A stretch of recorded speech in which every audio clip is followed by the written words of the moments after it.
Yo, what's going on? In this video I'm going to be showing you how to do a slide in reveal effect like this in Adobe Premiere Pro, so stay tuned. Wow, that is moving super slow because we are also recording. That looks terrible, but stay tuned nevertheless. It's been a cold winter and it's lasted far too long.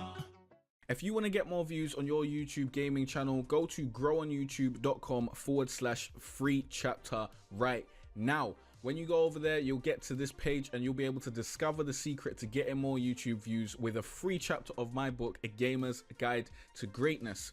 This free chapter will teach you how to use video SEO to bring more views to your gaming videos, how to make your videos rank on the first page of YouTube, and how to build a YouTube gaming channel that grows consistently. So definitely go to growonyoutube.com/free chapter and start growing your YouTube gaming channel today.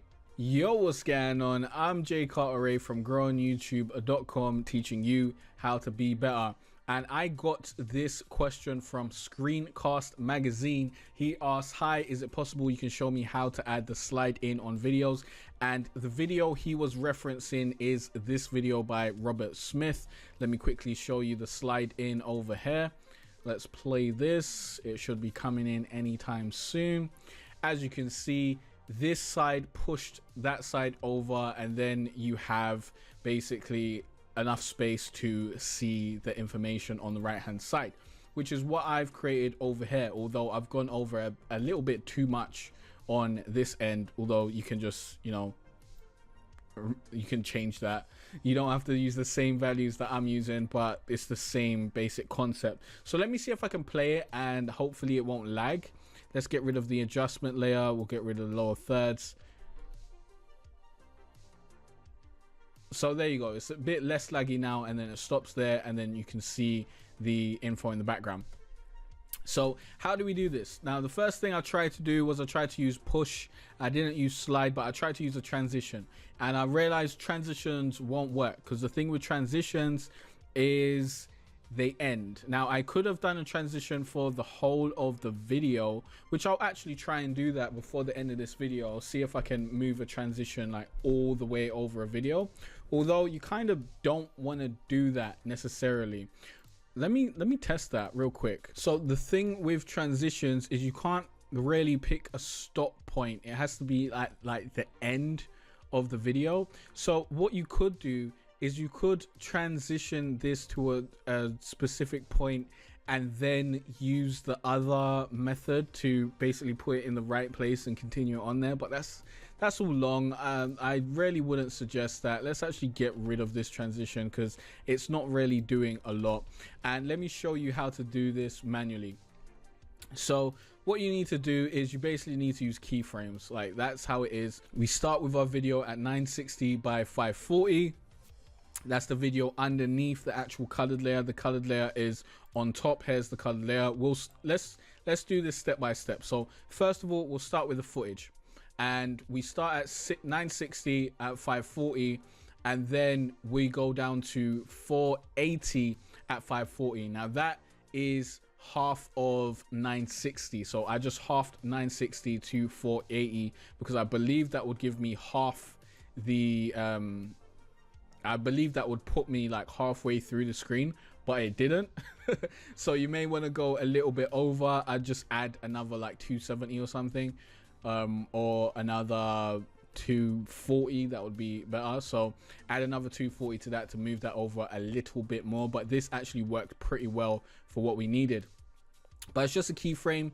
You have the keyframe at the beginning. You click this toggle animation stopwatch. We're actually not going to click it now because that will get rid of my keyframes, and that will actually give you the ability to actually do animations. So at the beginning you have it at 960/540, and then you move it to where you want that keyframe to be, and then you actually change the value and it will just put the keyframe on there. You don't actually have to actually press anything, but if you want to add another keyframe, you just press this and that will just add another keyframe for you.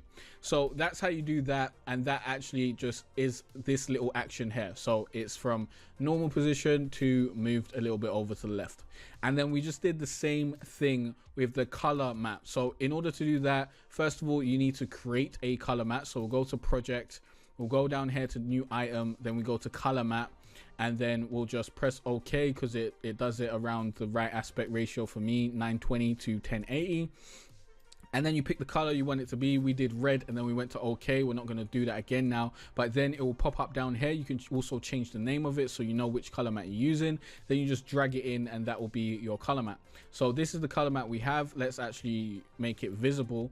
Now what I did with this is I used keyframes again, but I actually used the keyframes for the starting keyframe to move this color mat all the way over to the right. So to do this, I put it to 2891. And if we actually select this, if we move it, we can kind of see where it is. So you see that that's right there. If we move it a little bit over there, there we go. It's all the way to the right. And then eventually at the same point that this actually stops, which is 20, where is it? Let's say it's 22:50, say it's 2 minutes 53. That's where it stops. So we've synced the color map move with the actual move of the movie under it, so with the clip under it. So if this stops at 2 minutes 53, the color map also stops at 2 minutes 53, and we've just moved this a little bit inwards to around 1920, and that has taken up like almost half of the screen. So there we have the slide in, and then we can add whatever text we want on there. We can, you know, just do text and then add it on there. Let's actually do that so you can see.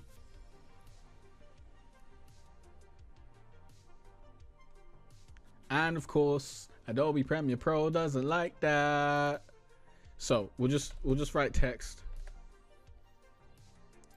And we'll do it a little bit after the thing's finished. So we do it over here, and then what I do is I just use a film dissolve because I love my film dissolves.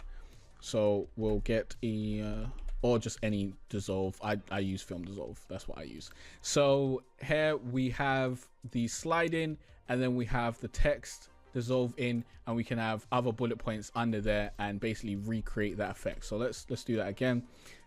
Now this glitches up a little bit, but it is very slow. Like you could make this way faster. All you need to do is move the keyframes. I'll show you how to do that. So right about now, this basically lasts like 3 seconds. 1, 2, 3. And we can move this down. We can basically bring this to around, when does it start? It starts around 2:49. We can bring it to 2:51. So we'll bring it to 2:51. We'll just click on this clip, we'll move this keyframe to 2:51, then we'll click on the color mat clip and we'll move that keyframe to 2:51. And that's a really easy, quick way to make sure that your keyframes are synced up together. So now if you play it back, it'll be much quicker for us to get there. And it's got that little glitch at the end that won't actually come out in the export. It's just because I'm also recording, so it's really weird right about now. But yeah, that's how you do it, and that's how you make it smooth and nice. Hope this video helped you out. Have you got any other suggestions of tutorials you want me to cover in Adobe Premiere Pro? It's really interesting to see an effect and then recreate it myself. So I'd like more of those suggestions. Please give me the name of the effect though, because I'm pretty sure this, I don't know if this is called slide in reveal or whatever, but that probably people aren't going to be able to find this effectively. But I hope this video helped you out. If you've got any other questions or any other tutorials you want me to make, please leave those in the comment section down below. Thanks for watching and liking and subscribing. I'll see you in the next Adobe Premiere Pro tutorial. Peace out. If you want to learn how I got over 23,000 subscribers and millions of views on my YouTube gaming channel, then you are in luck. Sign up to this free course right now. Link will be in the card, in the description, and in the pinned comment. Or go to growonyoutube.com/20K SEO course.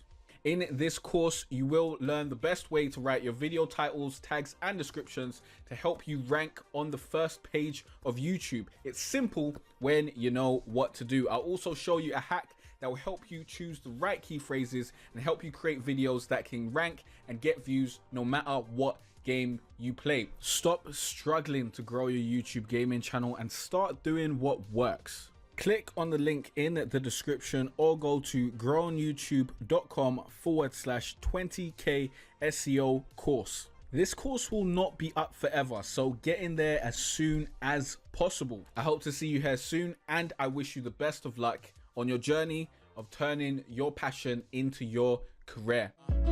It's been a cold winter and it's lasted far too long. So all this warmth I share with you